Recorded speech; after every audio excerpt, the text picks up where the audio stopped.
Hello and welcome to this GWCN session. GWCN stands for Global Walkability Correspondents Network. We are a network, an interdisciplinary international network that was founded in 2022 to create space and to create ability for people all around the world who are working with, advocating for, or just simply passionate about walkability and walkable communities. Today, I'm really excited because we have the chance to be inspired by two of our members who are very active at the local level. Cori, who is the founder and leader of one of our pioneering chapters, the Chicago chapter, and Vanny, who's the founder of Urban Hikers, a really unique, also walkability focused organization in Cincinnati. So I'm going to turn it over to both of them. They have presentations. We get to be inspired by them and get some practical wisdom about creating walkability events and being a local community leader. And then we'll have some time for questions at the end. So let me stop sharing and I will turn it over to Cori. Me see the presentation. Yes. Okay, great. So I'm going to just do a little brief background about myself and my walkability journey and kind of our journey of GWCN Chicago. So super excited to be here talking about GWCN. It's been a fun ride so far. So a little bit about me. I really started my walkability advocacy in Detroit. I lived there for about 3.5 years.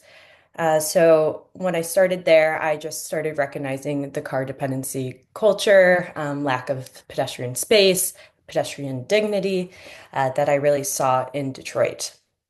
So I started over there doing a few different meetups, media. I was really active on Instagram, posting my journey in Detroit being car free. And then I started attending GWCN a little pre chapter days when we would do some meetups. And then when we transitioned over to doing some local chapters, I was also in the process of moving to Chicago. I do live car free in Chicago as well. So a lot of my perspective is really focused on the walkability and that continuation that goes into transit and cycling infrastructure. So GWCN Chicago, we started, it was about our first meetup was in last winter. So behind the scenes kind of started doing this last fall and then really picked it up. So I've really carried over that journey of my walkability into Chicago, and excited to continue that. So just our kind of chapter identity focuses around accessible, equitable, and safe walkability in Chicago. So what that kind of looks like to me, I wanted to have a clear message going in. One thing that you might see with Chicago is the disparity in walkability, transit access, etc. And I will show in the next slide a little bit of a map of the walkability through Walk Score, so you can kind of see that breakdown. But what accessible, equitable, and safe means, to me, accessible means all pedestrians, regardless of abilities, can use that infrastructure at all times without barriers. Um, and all the neighborhoods have that infrastructure as well. So that kind of leads into the equitable side of things. So regardless of income or race, or what neighborhood you may be in, you have that proper infrastructure, sidewalks, paths, crosswalks, that can also be safe. So with safe, I also think of there's no trip hazards. It's safe from car traffic. There's street lights at night. So it's kind of all encompassing and they kind of go hand in hand together. But most importantly, I was looking at that really equitable side, that it's an equal distribution within the city. So as you can see, this is from Walk Score, which, if anyone doesn't know, they look at different data to show, amenities in neighborhoods, for how walkable it is. You can kind of see, if you see my little pointer, this north and northwest neighborhoods around here are very, way more walkable than when you start looking down here where it's more clusters. And you can also see there is significant, if you overlay it with transit, similar things as well.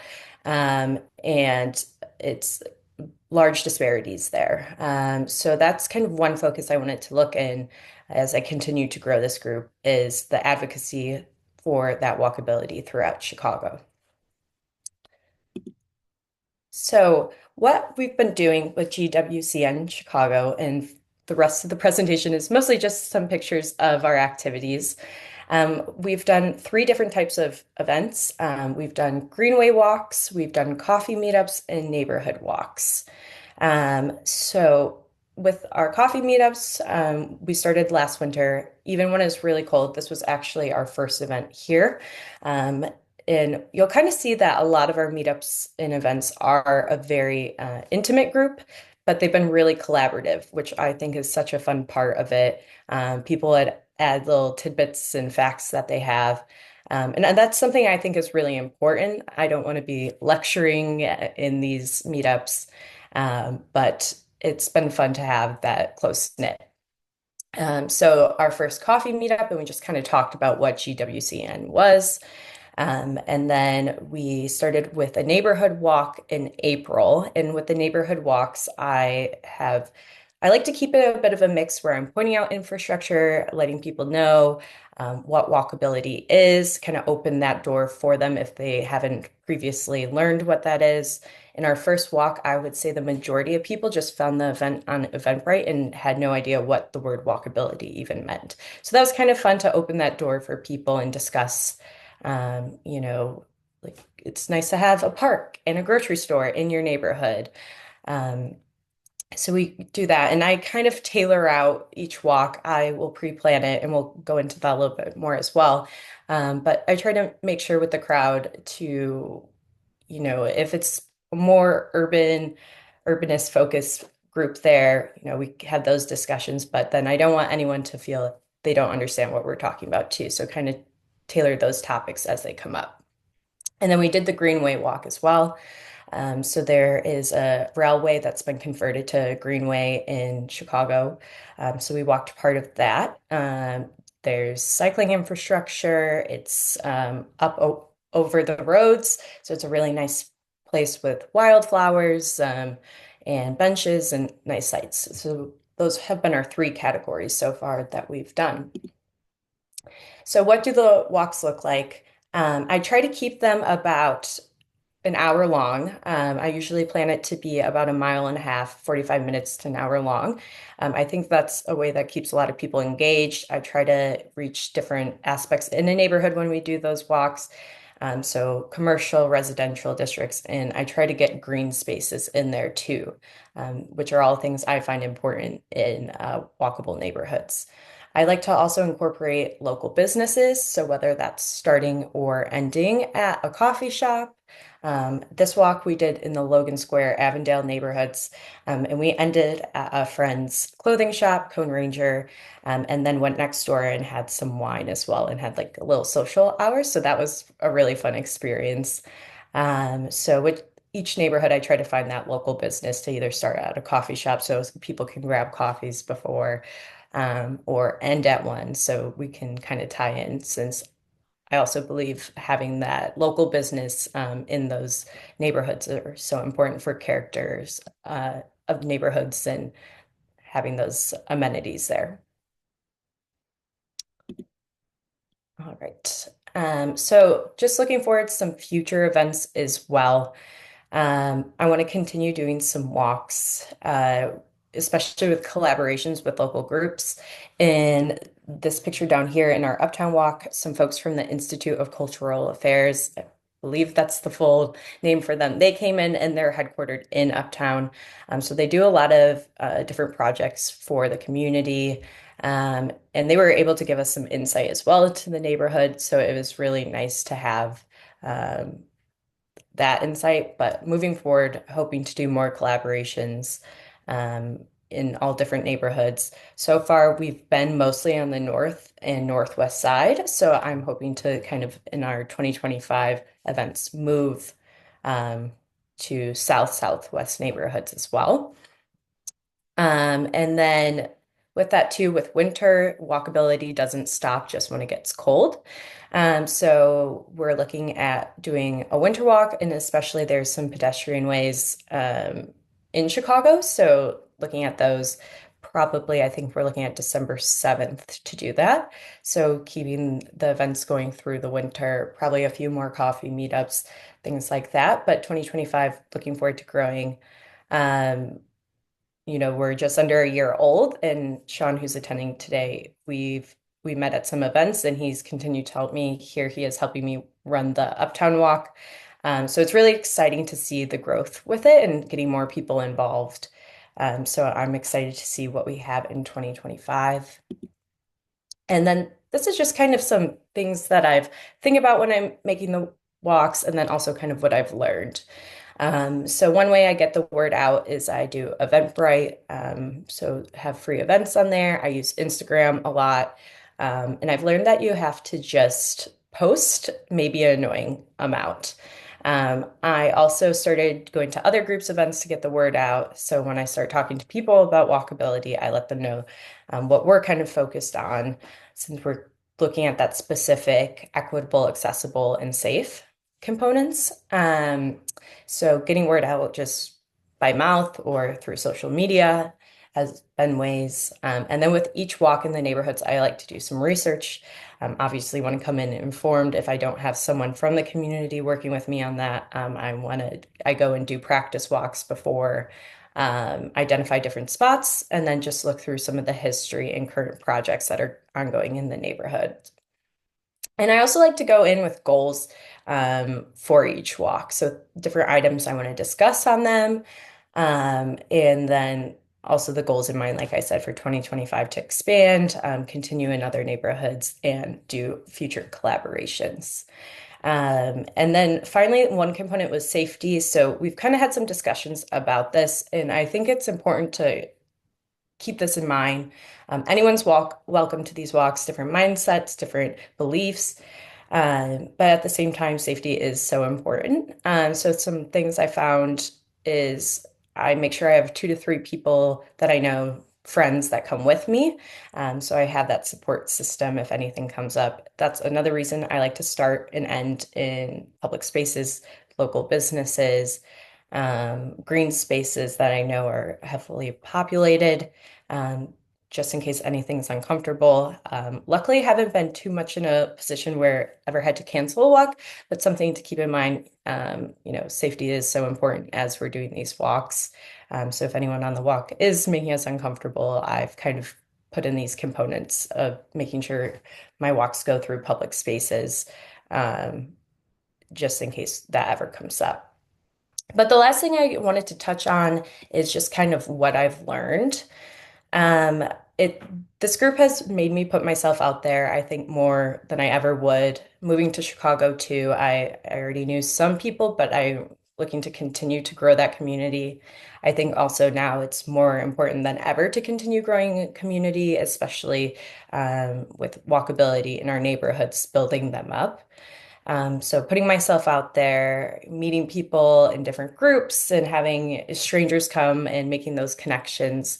I've really appreciated that group for these aspects, just putting myself out there. I've really loved and getting to know different people. I've mentioned we've had some regulars start coming.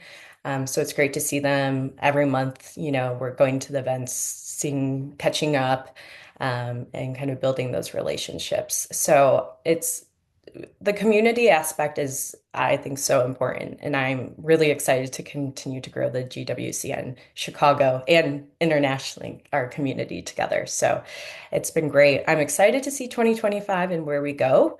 But that's kind of everything that we've been doing. And that's all I have right now.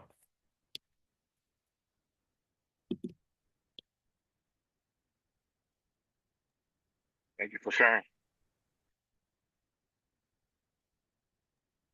Thank you for sharing. Thank you. Pretty awesome. That was really fun to hear. I'm excited to hear where you're going as well in 2025. Chicago, along with Phoenix, you guys are two of the pioneering chapters, and I've done walkability related activities locally and everything, but I love getting inspired by what you're all doing. And it's so interesting to also see some of the connections between the groups. I'll save this for a question later, but for example, I love how you said walkability doesn't stop in the winter. You know, we have some walking groups who have extreme heat conditions where they are, and so it's like flip. So that I'll save that. I'll put that in a question. To be fair, I'll turn it over to Vanny now, and also shout out we have a lot, everybody here is part of GWCN, but we also have two other chapter leaders, Merva for Turkey and Nahom for Addis Ababa. So that's pretty cool. And yeah, everybody here otherwise is very active as well. So I'm going to turn it over to Vanny now. Thank you. Yeah. So, I'm into this interesting journey where I want to more of a allocate it or reduce the complexity of guiding because it seems like that's where the bottleneck is in order to kind of expand. So, walking the city as urban hikers, lesson learned, the connection and the empowerment that I've learned while walking. So, okay, make sure this is okay. So, I'm gonna bring 3 points. City as a classroom.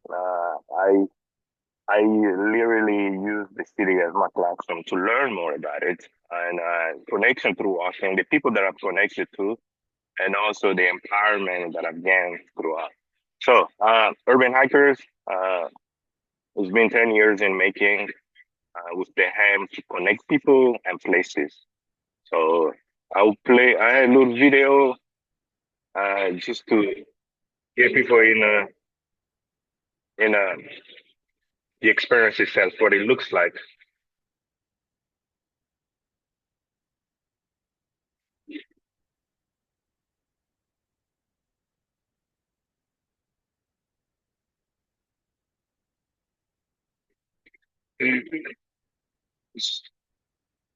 So ultimately, uh, is the aim is to weave through space, is to connect, is to sort of highlight hidden spaces to people who are new to the city.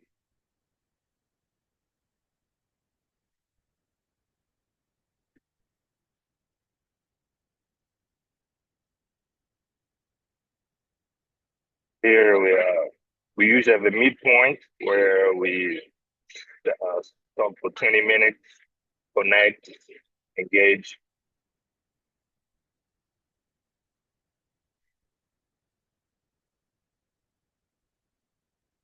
All right,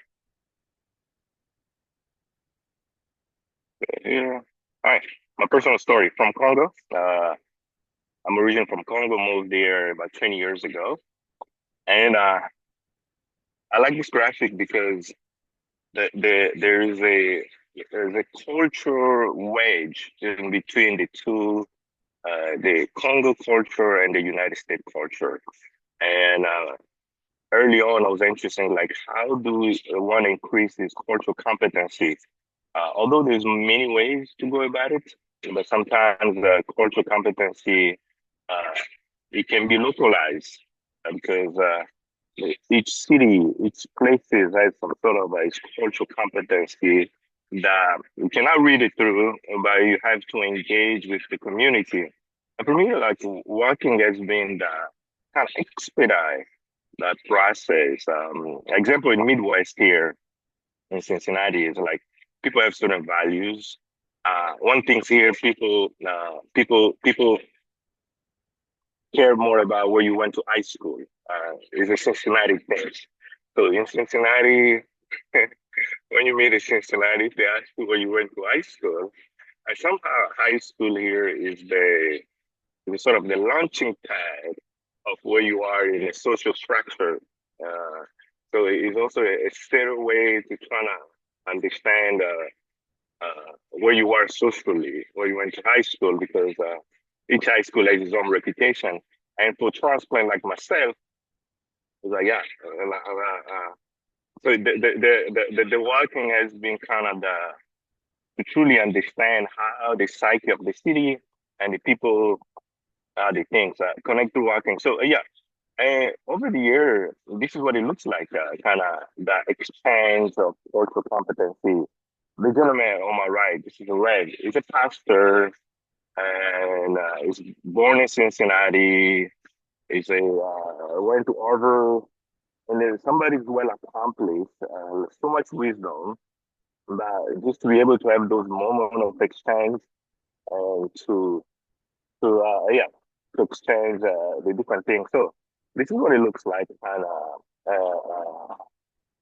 in the exchange. And one thing about the topic and the direction. So uh, coffee shop always been sort of the nice starting point, and I tend to not to overstructure neither the conversations. Uh, so that way, it allowed the individual to sort of bring their own wisdom into the conversations. Early on, I used to hate to be like a cool guy because people, I was like, no, I'm not going to tell you about. It was a personal preference because I thought it was. I was going through the long. I was looking at it. I'm like, I'm going to do this for a long time to come. So I want to avoid burnout. So I started eradicate things early on that I thought it's just going to require me to do a lot of work in order to put a walk together. So I eradicated the element of touring, of giving people the historical context of the place. But I was like, okay, you gonna learn through your eyes, your ears, and your nose, and let that be your source of data input. And those kind of the things. And there was something. Okay, this is there was also uh, a time where uh, yeah, I was leading walks where I had to go back because people I have to slow down a little bit. So we avoid the huge separations. And sometimes it happened where this is the two ladies in front of me. This at the crossroads because I was guiding and I was kind of in the middle waiting to for the rest to catch up. So they have to figure out: do we go straight? Do we go we go out? So it is the uh, that is part of kind of the experience. Is there was a democratic way of I look have a pace that is accommodated to everyone. There's a lot of people that is fast walkers. They sometimes just to walk by themselves, and I think that kind of has been a learning experience.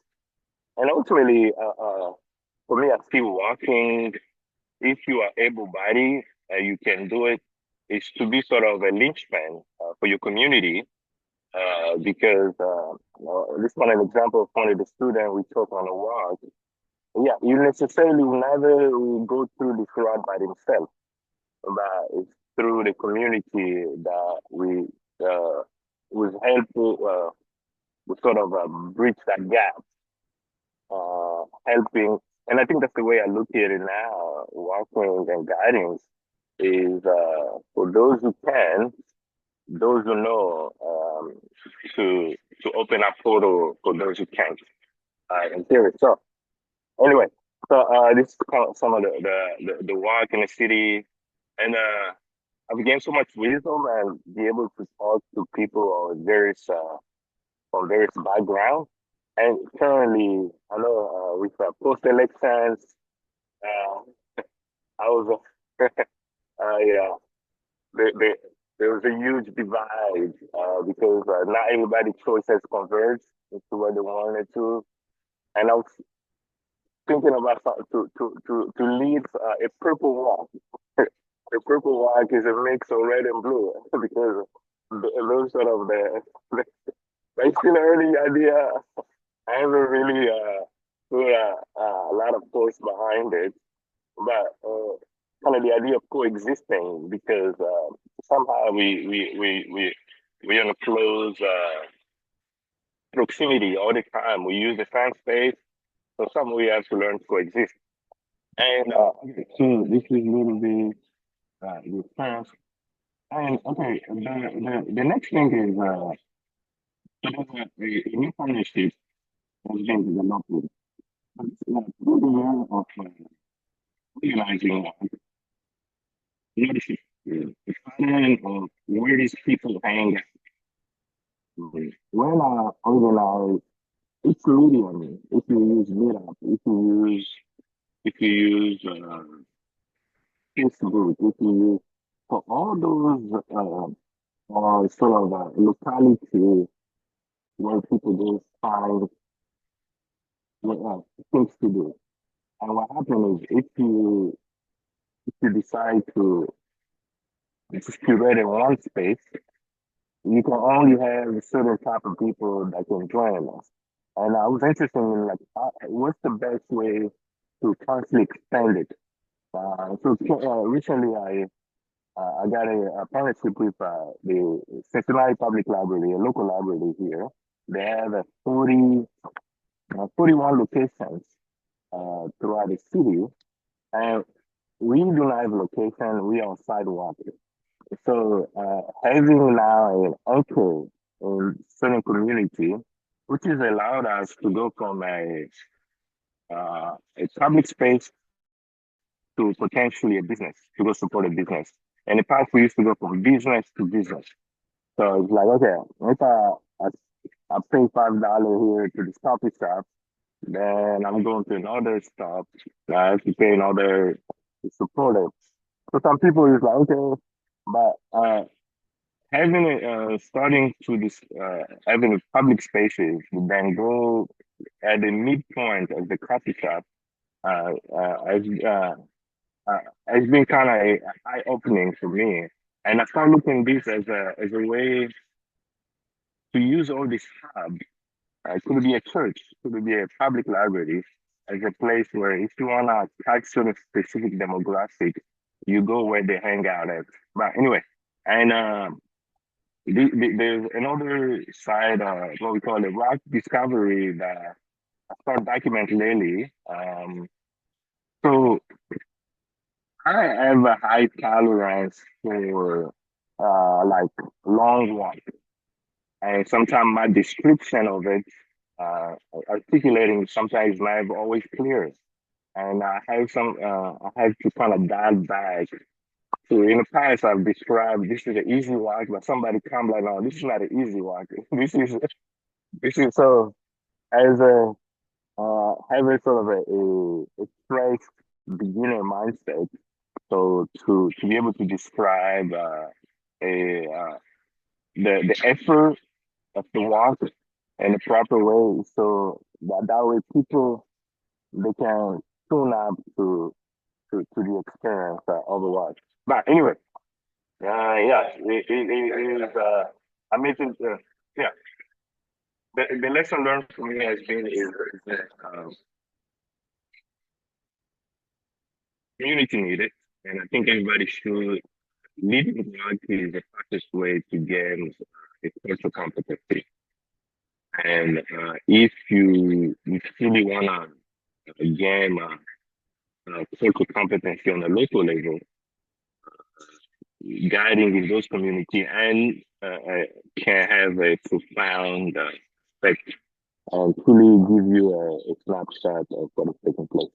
But anyway, and I think that's kind of what I want to share with you guys.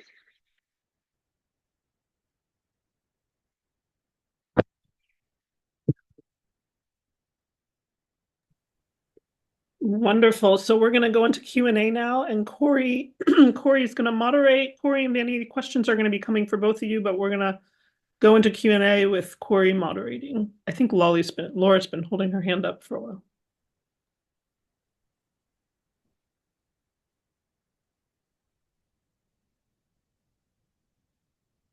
Hello.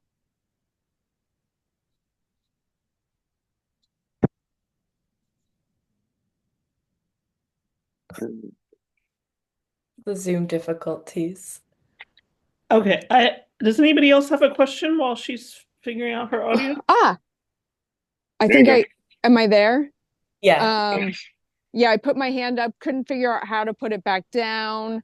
So it's been up that whole time, not because I was like, pay attention to me, but because whatever.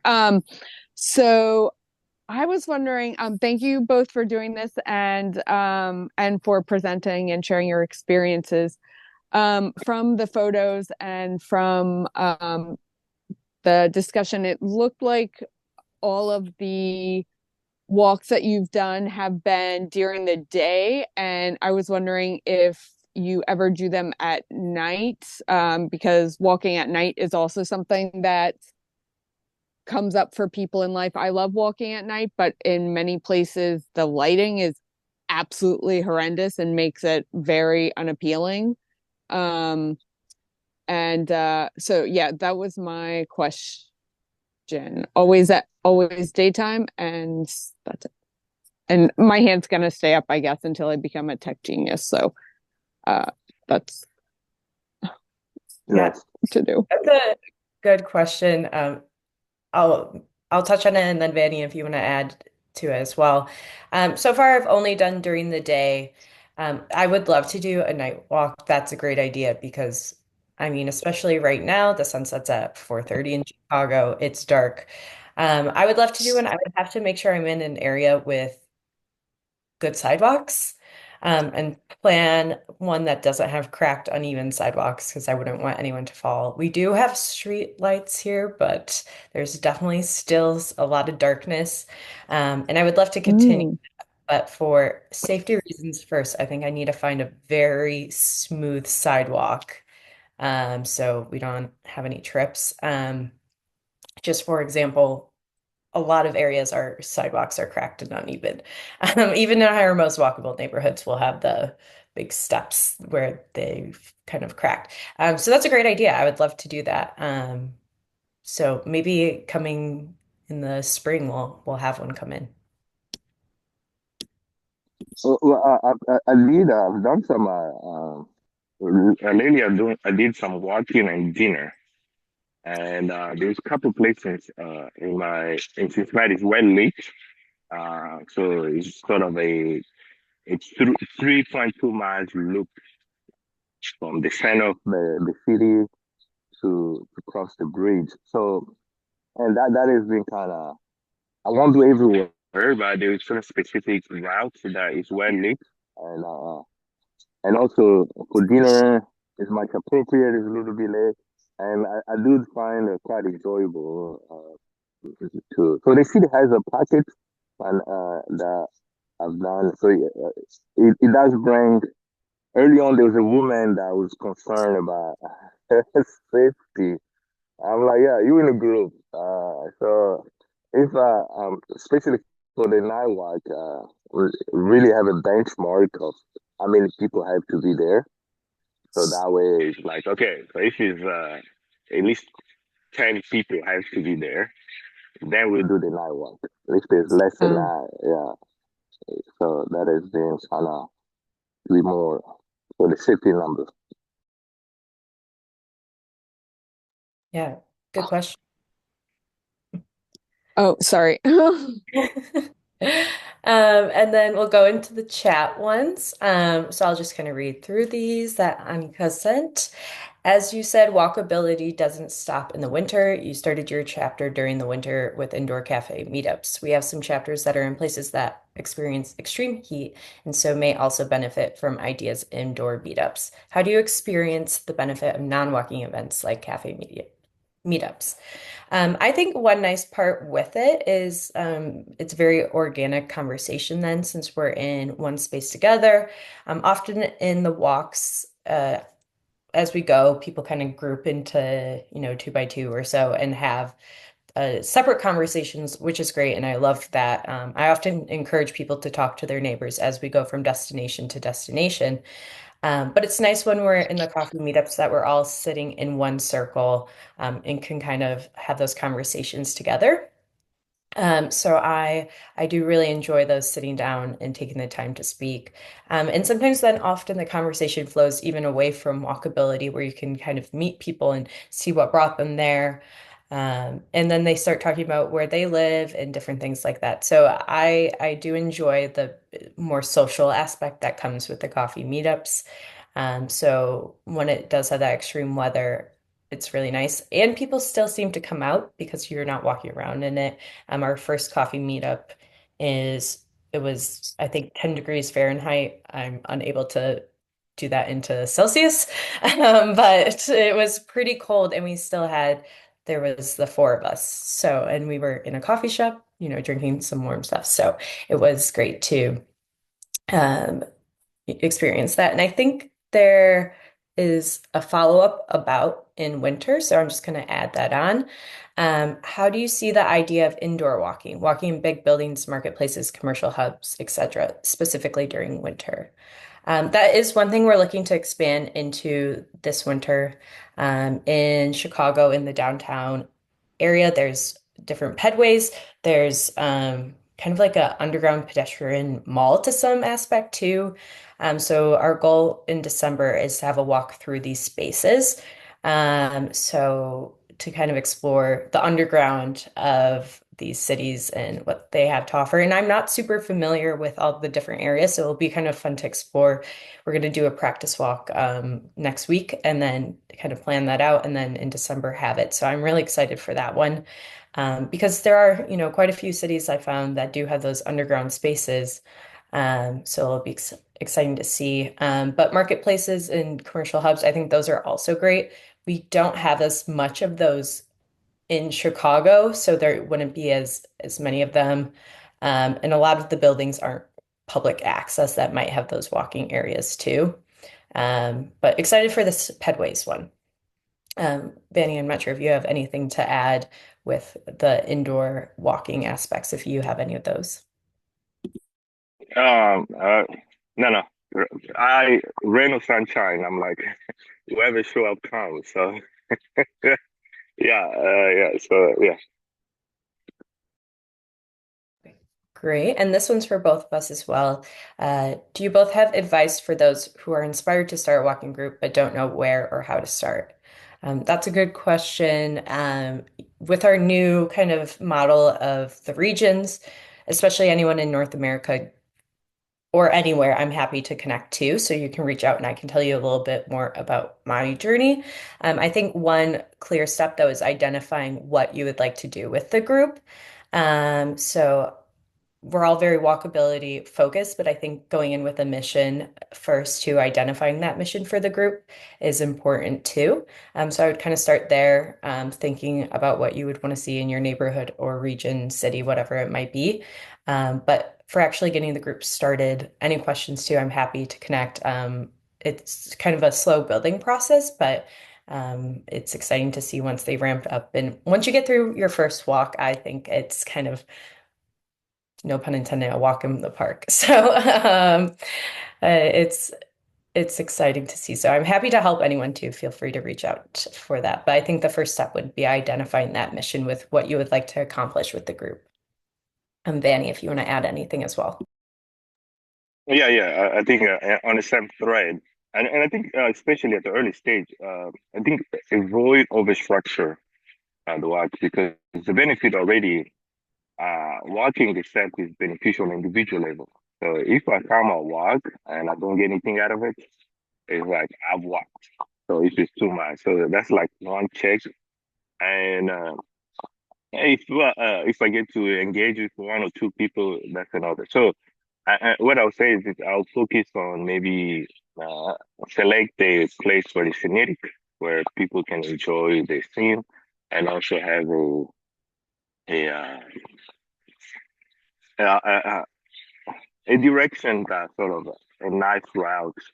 I think that would be sort of the basics of the story. You don't have to, and with time you can fine tune to specialize. But at the early stage, is route, pace, and time. It's like that's a win-win situation for anyone that comes to watch. It's like, yeah, I get to see a new place, I get to meet some stranger, And yeah, I think it's not complex. Yeah, great point. Just kind of having those in mind for the walk, it's easy to take it from there.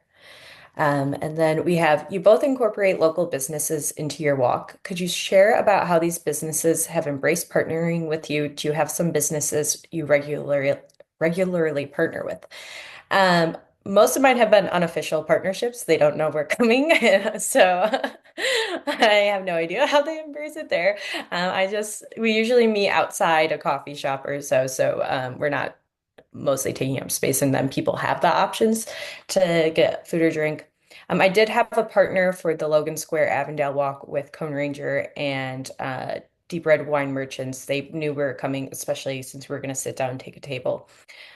So they were both really excited. I do have connections to the Cone Ranger shop, but they made sure they had some like water set aside for us, and then we could come in. And then Deep Red knew we were coming, so they had a table blocked off for us, and we kind of made sure we timed it so we were going at an off hour, so we were also not blocking a ton of space. But it was really exciting to work with them and then just kind of promote each other too. So getting to know local businesses are also really fun to just have those connections. I don't regularly partner with same ones just because I'm trying to hop around different neighborhoods. So even with my coffee meetups, they've been smaller groups. So I kind of pick a larger coffee shop too, so we don't dominate the space. And I keep that in mind when I look for them. I want to make sure that would be able to grab a table in a corner so we can, one, hear each other, but two, we're not dominating the entire space as well. So we're kind of respectful in that way too of the businesses. And then feel free to add anything as well, Vanny. Yeah, Sam. Actually, I mean, early on it was unofficial because it just logistically it become a lot of conversation back and forth with local cafe about us, just going places that I understand kind of the pattern and their peak hours. So designing routes that kind of length those spaces in less peak hours, so that way the influx does not overwhelm the space. And recently, I have an interesting um, walk where I had 47 people. So I usually had a cap. Somehow I didn't close it out. There was a 47 people that show up. Uh, so and I had to make so at that point the cafe, any local business is not practical. So but the good thing is the place was going there at a square. So where we have to park at the square, and from there, and different people can go to nearest local cafe to do it. And on a personal level, I started doing what we call business discovery.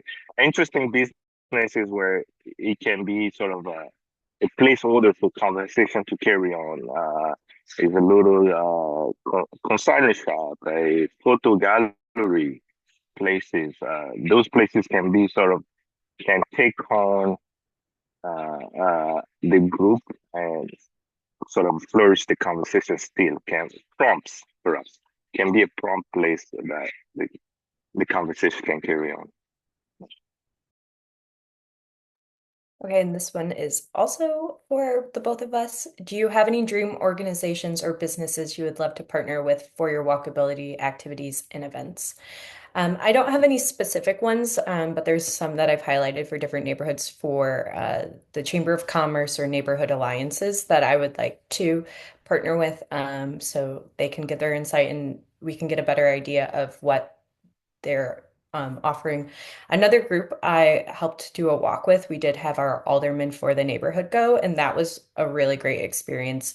He represents the neighborhood we were in, and they were in charge of, they approve Chicago stuff where they approve zoning, any development really, bike lanes, and it's a unique situation.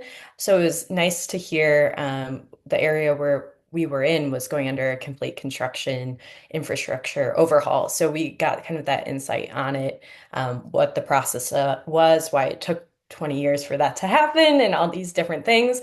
And then we could also find out, how you can get involved, which was really exciting. So it'd be nice to have more walks where the other people are participating, but I would like to also continue to reach out to some neighborhood alliances because they're the ones that really work with their community.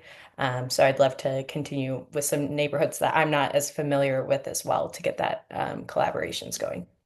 And then, Vanny, if you have any organizations you're looking to partner with as well. Yes, yes. It's interesting as now the intention to partner with organization, and the question they ask you is like, what kind of data you have? So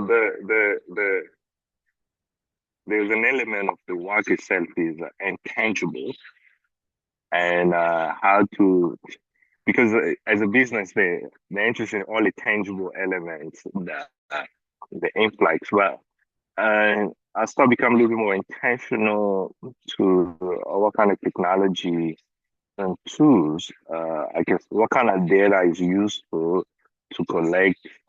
So that way, those partners, yeah, you have to make sense for them business-wise in order for them to form some partnership. Like, hey, how many people? Recently, I saw after work kind of send a survey. They be like, hey, did you discover anywhere? How much did you spend approximately? So eventually, that give us a much more of a matrix to be like, hey, from this time and this time, we've the group has spent in this neighborhood X amount of dollars. So that makes a little bit more sense. So yeah, I'm always the shoes that there's a. I want to partner with everyone that can make these things sustainable for a long time for every community. So yes. Great, thanks. And then the next one, do either of you explicitly try to integrate photography, street photography into your walks? In Montreal, we have a group which does photo walks, and I believe that I heard of this concept in other places. I am not a photographer as far as I go. It's with pictures on my iPhone. I do like to get pictures of the neighborhoods we're in as we're going because I want to highlight those neighborhoods and the different features they have. I would love someone that has that ability to join us at some point. That could be a great future collaboration, but my photography skills are pretty limited to what I can take on my phone. So that's a great idea. I would love to incorporate that for future ones. Vinny, if you want to continue as well. Uh, yeah, I do have some video. I start wearing a GoPro on my chest as I'm walking, so that way I don't have to overthinking about it. So I have a lot of content. Eventually, I'm gonna find a way to chop it up. It's work, man. You gotta collect the data. You have to curate the data. But I feel like it's been an interesting tools to preview the work so people can see visually before heading there. Oh, that's what I'm gonna see. So I'm yeah, it's a powerful tool, especially at the early stage, because nobody knows what is actually taking place inside those walls. So yeah, I do have some. It's on our YouTube channel, Urban Hackers.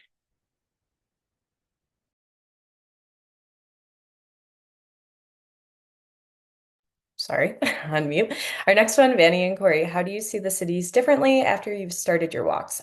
Have you heard from others who see the city differently afterwards?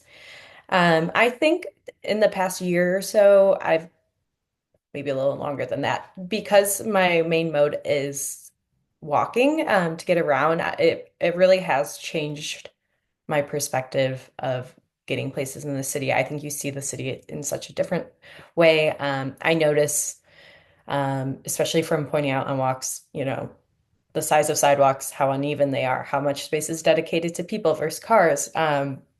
different things like that have come up as I've gotten more involved and then gotten used to kind of pointing those things out to people as well. I've had some friends attend walks and they've mentioned they've noticed these things now around them. So I love to hear that, to start sprinkling that into different people's perspectives. So I think you really do see it differently. I was actually talking to someone the other day about they were driving and there was a one-way street, and I was like, I don't have to think about one-way streets as much because I have my sidewalks that I can walk in either direction on, so I'm not limited to those same things. So you do start to see, I think, the city a little differently. In the summer, the tree canopies. I was talking to a lot of people about that, so then walking around. I was noticing those green leafy neighborhoods a little bit more too, because I that was a big component I was talking about on my summer walks that keep cities cool. So I do think those things start to come up, even if they're subconsciously, but I love hearing from people that have attended that they say they start noticing those things as well. Vanny, if you want to add to that too. Yeah, yeah. For me, I understand the shit on a vibe level. I don't know if it makes sense. So I like people dress based on how you feel that day, and I think sometimes my mood. I know places where I can it resonate well with the type of mood I'm in. I think that's kind of the benefit has been. Like I know it's like okay, today I'm feeling a little bit certain way. Like okay, I know this little enclave neighborhood.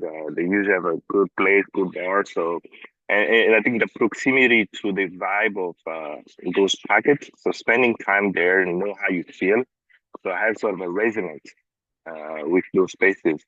So when if I feel some way, and also my friend always calls me, man, it's a, I want to, where should I go? I got somebody here. Where should I go? So make it extending the city as your living room. So I think for me has been and the mobility of not be too structured. And I think there's a beauty to that. I don't know. Yes, I it has allowed me to have this I can do attitude with access.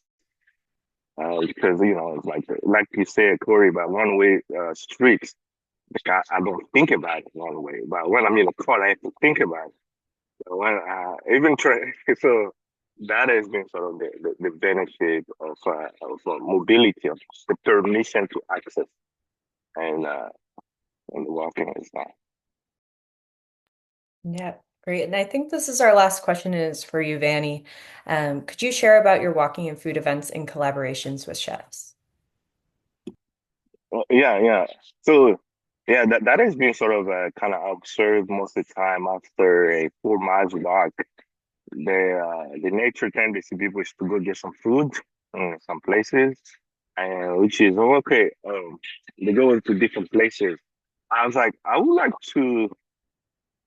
uh, to even get more conversation afterward if they get to sit instead of us spread out. So I've reached out to a couple. I have a couple of friends and reached out to a couple of local chefs to curate specific some menu for us where we will come to have like a 5 course meal. So we walk to that place. So it's really tricky, but I think as bringing elevating a little bit more of the experience. So one is so there's this. I usually go to pop up dinners. The things with pop up dinner is like you just parachute in a space with a lot of stranger. So as you're trying to get to know each other as you're eating, so there's the, the connection is a little bit more slow if we're starting from the food from the table. But I think like if we start from walking, then sitting at the table, there's much more of a community feel and people are more comfortable with one another because we just walk with one another for like an hour. So anyway, so it's just a natural integration. People like, okay, so the foodies, yeah, now you don't have to feel so much of everybody's a stranger, but it's less of a stranger if you walk with them and you can share the meal there and you just elevating the experience. So it's been great, and is I'm planning on doing and collaborate with various chefs for various type of food, and yeah, so it's just the beginning of something that I think is going to be good for the future.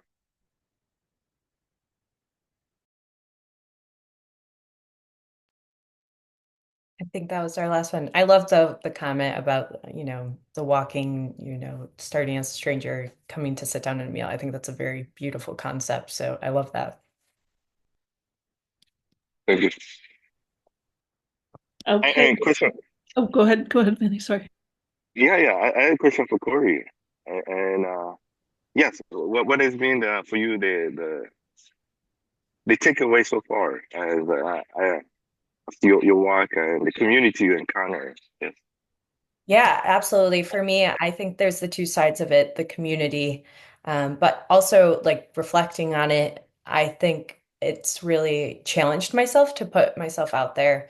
And something I really appreciate, I've had to be okay with being uncomfortable.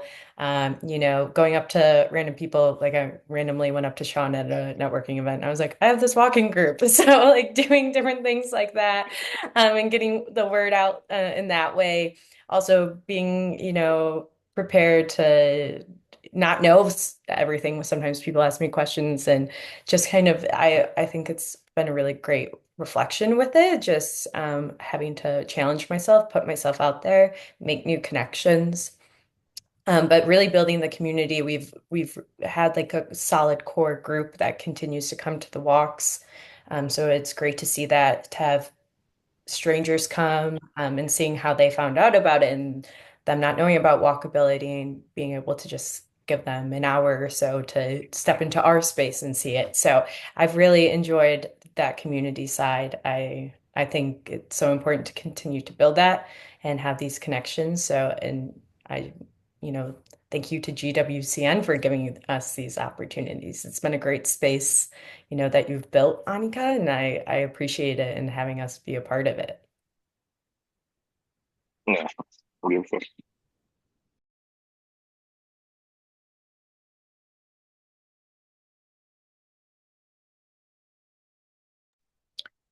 Okay, so I don't want to interrupt anybody if anybody has any last minute thoughts, but soon we're going to conclude here.